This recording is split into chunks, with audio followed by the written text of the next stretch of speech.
E aí, queridos alunos, beleza?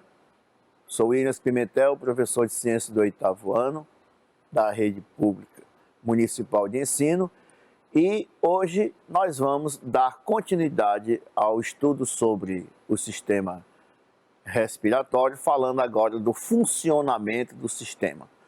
Na nossa aula anterior, nós estudamos um pouco sobre a anatomia, conhecemos os principais órgãos e estruturas do sistema respiratório, o papel de cada um deles, e agora nós vamos tentar entender como é que funciona esse mecanismo de entrada de ar, de saída de ar, como é que isso é feito, como é que é regulado, certo? Dependendo das várias situações em que nós podemos nos encontrar. Então nós vamos ver a parte fisiológica do processo agora.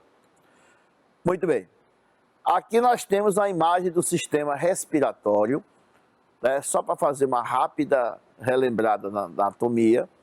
Nós temos aqui, deixa eu pegar aqui. Nós temos aqui na parte superior, não está mostrando tudo, mas temos a parte das fossas nasais, segue a faringe, atrás dessa estrutura óssea, o cioide, nós temos a laringe, né? Onde tem aquele controle da passagem de ar e de alimento. Segue para a parte mais inferior essa estrutura longa e anelada, chamada de traqueia, brônquios, que penetram dentro dos dois pulmões, que vão se ramificando em bronquíolos, que vão se ramificando, tomando toda a superfície interna do pulmão, e nas suas extremidades nós vamos encontrar os alvéolos pulmonares, tá ok?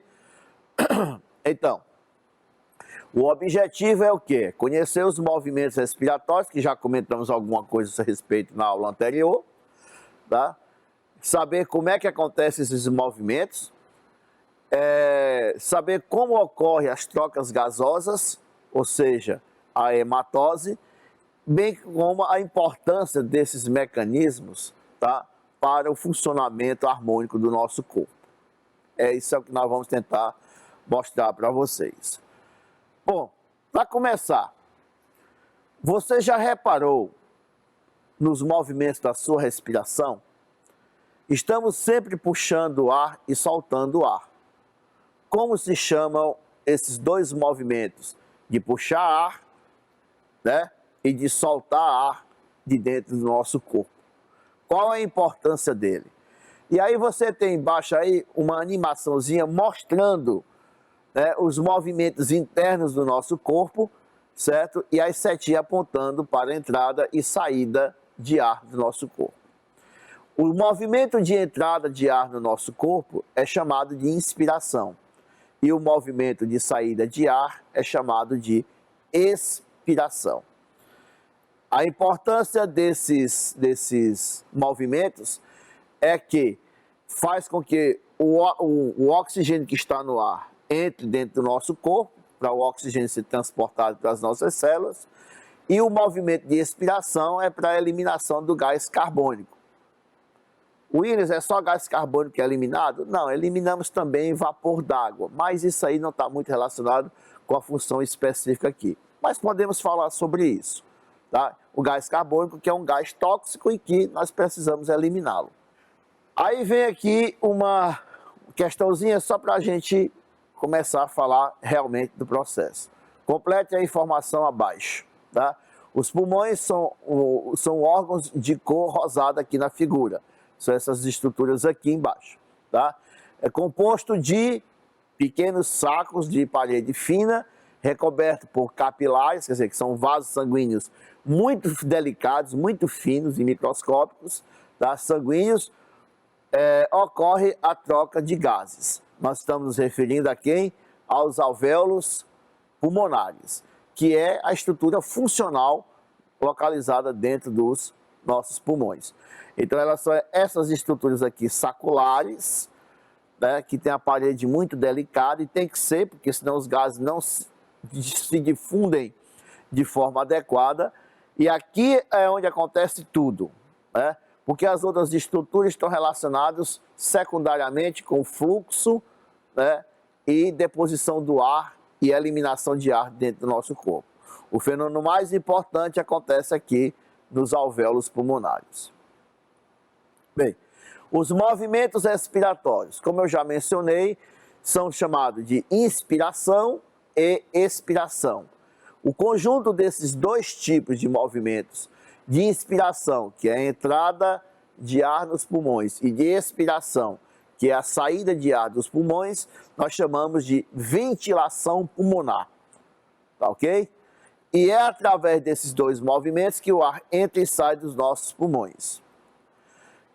Como é que isso acontece? Como eu falei na aula anterior, os pulmões são órgãos esponjosos, mas não tem movimento próprio, ele não é feito de músculo. Quem realiza os movimentos que promovem a saída e entrada de ar são dois conjuntos musculares. O diafragma, que é esse músculo aqui, que eu estou mostrando e destacando aqui com o cursor, olha aqui, né? É um músculo laminar, aí ele fica abaixo dos pulmões, ele tem esse formato aqui, ó, e ele divide o tórax do abdômen. Olha aqui ele localizado na caixa torácica, como é que ele fica disposto. E nós temos ainda os músculos intercostais, que são os músculos que ficam entre as costelas. A contração e relaxamento desses músculos elevam e abaixam a caixa torácica. É só você observar o que você está fazendo nesse exato momento. Se você botar a mão no peito, você vai perceber que a caixa se eleva quando o ar entra e a caixa se abaixa quando o ar sai. Na realidade, a relação é diferente, certo? O ar entra quando ela se eleva e o ar sai quando ela se abaixa. Então, esses movimentos são feitos por esses dois conjuntos musculares. Então, vamos lá. O movimento de inspiração, que é a entrada de ar, como está mostrando nessa imagem aqui. O que que acontece? Para que o ar penetre dentro do nosso sistema respiratório, os músculos intercostais e o diafragma, eles sofrem uma contração. Ambos se contraem. Tá? O diafragma, quando contrai, como ele é um músculo que está em forma de um arco, né, com as pontas para baixo, quando ele se contrai, ele abaixa, certo? Os músculos intercostais, quando se contraem, eles levantam a caixa torácica. O que é que vai acontecer nessa região nossa aqui? Com o diafragma levantado, ou a caixa torácica elevada e o diafragma abaixado, vai ter mais espaço aqui no tórax. Como os pulmões são órgãos esponjosos, eles vão se expandir, porque agora tem mais espaço na caixa torácica. Se expandindo, aumentando o volume, a pressão de dentro dos pulmões diminui, tá? Fica menor do que a pressão da atmosfera. E por uma diferença de pressão, que sai sempre de onde tem mais para onde tem menos, o ar, com esse movimento, ele sai da atmosfera e penetra dentro dos pulmões, para preencher esses pulmões que ficaram mais expandidos, certo? Para poder igualar as pressões de fora e dentro do pulmão. E aí o ar entra dessa forma, tá ok? Então, na expiração, ocorre contração dos músculos, tá ok? Então, tá aí essa animação mostrando, ó, tá? Veja só, o diafragma baixa, os músculos intercostais sobem, expande os pulmões, entra ar dentro dos pulmões. Esse é o movimento da inspiração, beleza? Então, vamos lá para o segundo. O segundo movimento importante é o da expiração, que é a expulsão do ar de dentro da gente. Para isso acontecer, o que é necessário? Os músculos respiratórios eles têm que relaxar. Só que o diafragma, como ele tem essa forma característica, né? Quando ele relaxa, ele sobe. Aí ele vai comprimir o pulmão de baixo para cima. Os músculos intercostais, quando eles relaxam, a caixa torácica abaixa, comprimindo lateralmente os pulmões. Então o pulmão, como é esponjoso, com essa pressão dos músculos e das costelas, ele vai diminuir de tamanho. Diminuindo o volume interno do pulmão, aumenta a pressão dentro do pulmão. A pressão dentro do pulmão vai ficar maior que o da atmosfera. E o ar, por uma diferença de pressão, é expelido de dentro dos pulmões. Esse é o movimento respiratório. Tá ok? Então, basicamente, é isso. Rapidamente, na inspiração, os músculos se contraem, aumenta o espaço torácico, aumenta o volume do pulmão, diminui a pressão e o ar entra. Na expiração, ocorre um relaxamento dos músculos, uma diminuição do tamanho da caixa torácica, comprime os pulmões, né? O volume diminui, a pressão aumenta e o ar sai. Tá ok? Olha aí os movimentos, tá? Para vocês observarem em animação, isso tudo que eu acabei de falar para vocês, que expulsa o ar de dentro dos pulmões. Ok, minha gente? Vamos lá. Para pensar e responder, o gás carbônico é um composto químico presente em apenas 3%, na realidade é um pouco menos, tá? Da composição do ar. Na atmosfera, certo? O gás é advindo da respiração dos seres vivos e pelo processo de combustão. Por que precisamos eliminar o gás carbônico através da expiração? Tá? Só uma pequena correção, porque a concentração do gás carbônico na atmosfera é de 0,03%. Tá? Foi um pequeno engano aí. Tá certo? O gás carbônico, ele é um dos subprodutos do processo da respiração celular. Esse gás, ele é considerado tóxico. Por que ele é considerado tóxico? Porque quando ele está na corrente sanguínea, para ser transportado das células do corpo para os pulmões, ele pode se combinar com a água do plasma sanguíneo e formar um ácido. Esse ácido deixa o sangue, né, ácido carbônico, vai deixar o sangue mais ácido.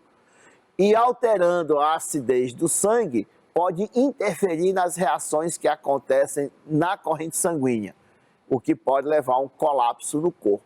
Por isso é que esse danado tem que ser eliminado do corpo da gente. Essa seria uma explicação. Então, o gás carbônico é subproduto da respiração. Em doses altas, apresenta uma toxicidade ao nosso organismo, porque ele se combina com a água e forma um ácido no plasma sanguíneo, certo? E isso é bastante perigoso. Por isso é que nós temos que eliminar o gás carbônico produzido na respiração celular. Outra coisa importante, para garantir a respiração, o corpo realiza 2 movimentos respiratórios, a inspiração e a expiração. Diferencia os 2 processos. Gente, você pode diferenciar esse processo até na definição dele, de forma extremamente simples. Inspiração é a entrada de ar nos pulmões, a expiração, a saída de ar. Né? Então, durante a inspiração, o ar, com uma grande concentração de oxigênio, entra, e na expiração, o ar sai dos pulmões com alta concentração de gás carbônico. Ok? Tá aí, ó. Certo? Vamos ver aqui o que acontece de modo mais sistematizado, as diferenças entre os 2 processos. Um pouco mais de detalhe. Na inspiração, observe o primeiro tópico diferenciado. O diafragma se contrai-se e desce. Na expiração, o diafragma relaxa e sobe. Diferença. Qual é a consequência disso? Na expiração, aumenta o volume da caixa, o espaço da caixa torácica e o volume dos pulmões. Na expiração, diminui o espaço, né, da caixa torácica e diminui o volume dos pulmões. Músculos intercostais também contraem-se e elevam as costelas, aumentando o espaço, né, e o volume dos pulmões. Na expiração, eles relaxam, abaixa a caixa torácica, diminuindo, né, o volume dos pulmões. Outra diferença, o volume, como eu já falei, na expiração o volume da caixa torácica aumenta, na expiração diminui. Os pulmões, na inspiração, se expande, dilata, na expiração se contrai, ou seja, sofre compressão. E o ar atmosférico entra nas vias respiratórias na inspiração para chegar aos pulmões e na expiração o ar que está nos pulmões carregado de gás carbônico vai ser eliminado do nosso corpo. Então aí você tem uma lista de diferenças entre a inspiração e a expiração, que você pode colocar em várias situações diferentes. As trocas gasosas, chamado de hematose. As trocas gasosas, elas ocorrem em dois pontos marcantes do nosso corpo. Primeiro, nos alvéolos pulmonares, depois a nível celular. Já falo sobre isso. Vamos primeiro falar da hematose pulmonar. A hematose pulmonar é a troca de gases entre o alvéolo pulmonar e a corrente sanguínea, tá? Aí novamente a circulação participando da história, tá? Como é que isso acontece? Isso acontece graças a uma diferença de concentrações desses gases nos alvéolos e também na corrente sanguínea, tá ok? Então, o que é que vai acontecer? Esses gases se difundem de onde estão mais concentrados para onde estão menos concentrados. Sendo assim, quando o ar inspirado chega aos pulmões, ele apresenta uma alta concentração de oxigênio, que é maior do que a concentração do plasma sanguíneo. Então, por difusão, sai de onde tem mais, o gás oxigênio, os alvéolos, para onde tem menos, os vasos capilares. O sangue que passa, pelo alvéolo pulmonar, ele vem com altos níveis de gás carbônico, que vem lá da respiração celular. Então, a concentração dele no plasma sanguíneo está maior do que a do alvéolo. E aí, por difusão, ele sai do plasma para o alvéolo pulmonar. E assim é feita as trocas gasosas. A nível de pulmão, processo chamado de hematose pulmonar. Tá certo? Então, isso é o que nós chamamos de trocas gasosas. Que é assim que nós, simultaneamente, colocamos oxigênio no corpo e eliminamos um gás tóxico, que é o gás carbônico. Ok? A dinâmica mais aprofundada vai ficar para o ensino médio, que não dá para mostrar agora para vocês. Ok? Bom, aqui, gente, mostrando exatamente o que acontece é a transformação dos tipos de sangue. Quando nós formos falar de sistema cardiovascular ou circulatório, nós falaremos em sangue arterial, sangue venoso. Sangue arterial geralmente circula dentro das artérias. Sangue venoso geralmente circula dentro das veias. O sangue arterial é o sangue rico em oxigênio. Isso em linhas gerais. E o sangue venoso geralmente é o sangue rico em gás carbônico. Pois a hematose é exatamente a inversão desse tipo de sangue com relação à concentração de gases. Nos alvéolos pulmonares, como eu acabei de mostrar para vocês, o que acontece é, o sangue vem no sistema dos vasos rico em gás carbônico, o sangue venoso. Nos alvéolos pulmonares, ele recebe oxigênio, a corrente sanguínea, e joga gás carbônico para os alvéolos. Ou seja, ele diminui a concentração de gás carbônico e aumenta de oxigênio. Em uma linguagem mais simples, é transformado o sangue venoso em sangue arterial. Isso vai ser muito importante quando nós estivermos falando lá em sistema circulatório. E aí o sangue arterial sai do coração, circula o corpo da gente todinho.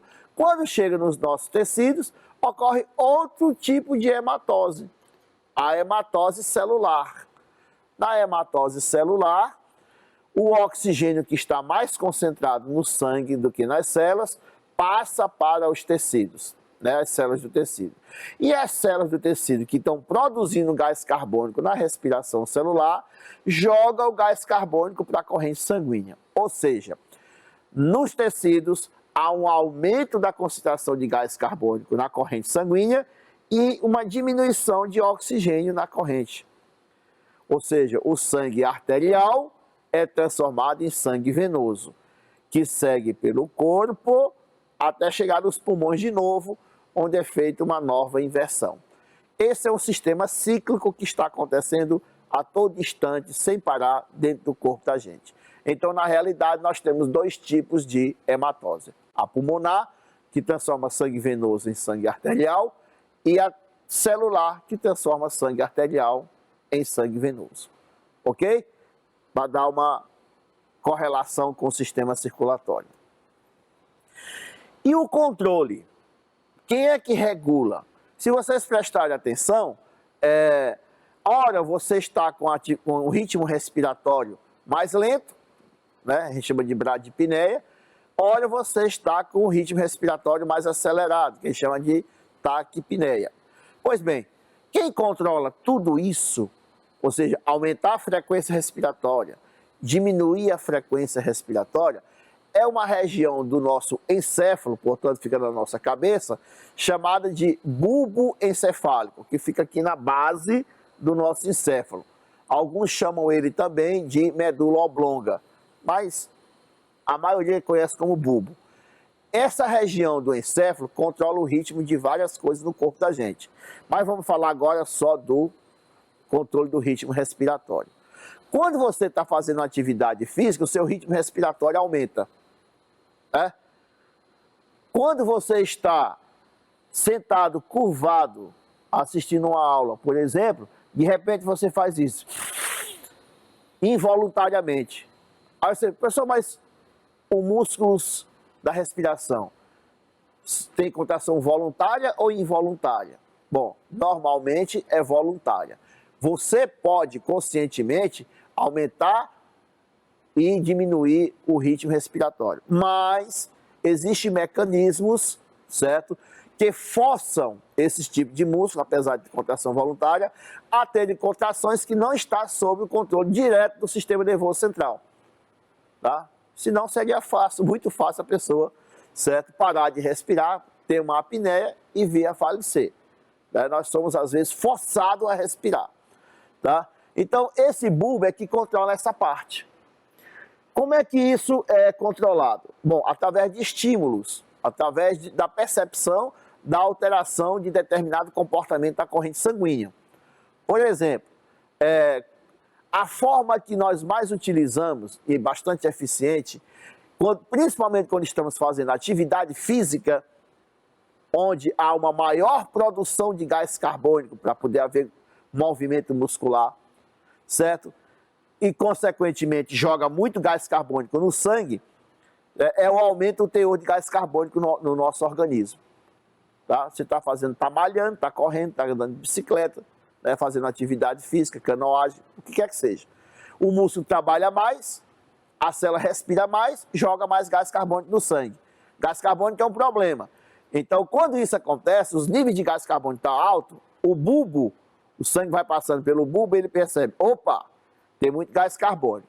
O que é que vai acontecer? Ele manda sinais e aí você é impelido, ou seja, levado a aumentar não só a inspiração, quer dizer, o movimento de respiração profunda, como também acelerar o ritmo respiratório.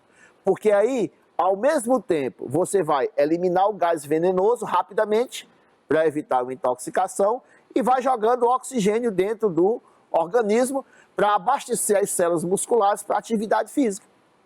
Isso aí funciona quando nós estamos em atividade mais intensa. A outra, redução de teor de oxigênio. Eu acho que todos já passaram por isso. Às vezes a gente está sentadinho ali, acomodado, né? Às vezes dá aquela curvadurinha na coluna, o que já dificulta o movimento respiratório. E aí, de repente, você está ali, como eu já falei anteriormente, né? Aí você faz... Você dá aquela inspirada profunda. Aí você olha assim e diz, eu não mandei isso. Né? Mas quem foi que mandou? O bulbo. Por quê? Com esse movimento, com essa postura, quando você está em situação de relaxamento, a taxa de oxigênio no sangue vai diminuindo. Tá?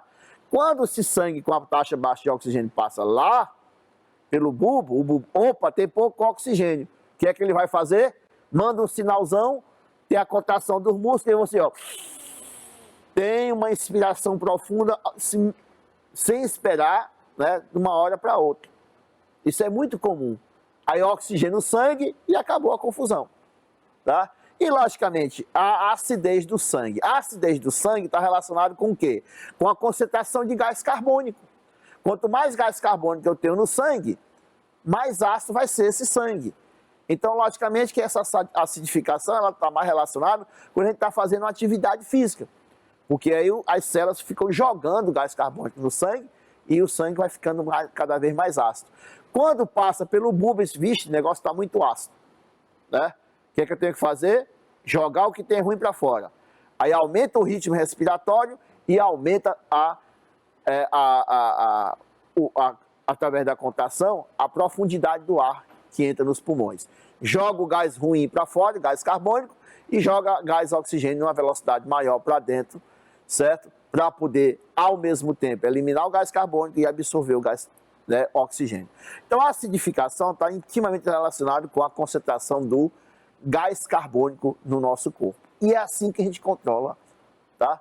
E nós vamos ver isso aí, uma íntima relação com o sistema cardiovascular, com a frequência cardíaca, né? A ponto que a mesma região que controla o ritmo respiratório é a região que controla o ritmo cardíaco, que é o bulbo, né?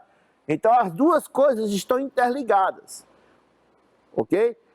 Você tem o aumento do ritmo respiratório, há um aumento da atividade cardíaca, isso aí a gente vai falar com mais detalhe posteriormente, não vou agora entrar em detalhe do sistema cardiovascular. Eu só vou relembrar vocês isso aqui quando eu estiver falando lá do ritmo cardíaco, tá? Então, estão todos interligados. Aí vem, para pensar, o que é a hematose e por que este processo é importante e essencial? Onde ele ocorre? A hematose é o quê? São as trocas gasosas.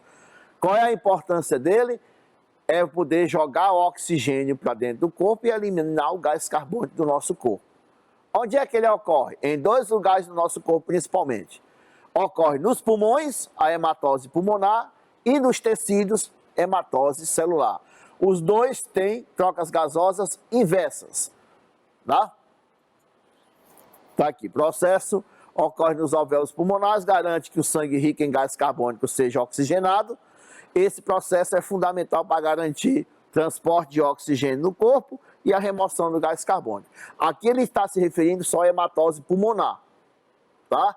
Existe também a hematose celular.